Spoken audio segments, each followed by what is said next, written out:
This is the music room here in the back bay, a beautiful turn-of-the-century addition to a mansion. And TSP was brought in to upgrade technology within the house, lighting, security, networking, all of that. This space was introduced to us as a space that needed some help, particularly with lighting. And we saw an opportunity to really wow them and give them a space that was not just usable, but also experiential.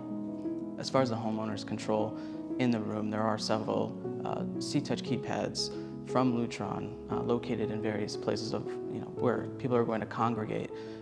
There is a bar in the music room and a fireplace location as well.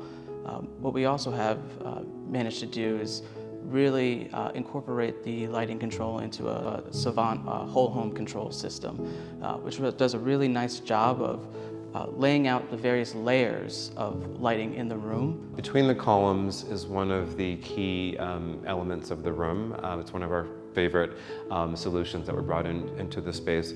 We really wanted to highlight the columns without, again, bringing in any lights that would overshadow the detail here. And we just went with a very simple, very low wattage downlight between the columns. Given that it is a music room, we wanted to make sure that audio was available. So we do have 4 individual speakers in the ceiling.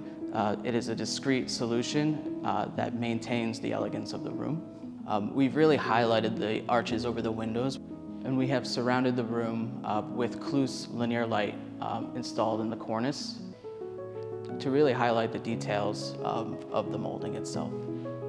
It was something, as I said, we knew from the beginning it was going to be a challenge to do because of the amount of partners we needed to bring in. We were fortunate enough to be working side by side with Bona Construction as well as Driscoll Electric. At the end of the day, the lighting has really met and exceeded the expectations of the homeowners, and TSP's approach generally is not so much product-led, but design-led. So we do need products to achieve these solutions and execute on them well, but ultimately it started with design and went from there.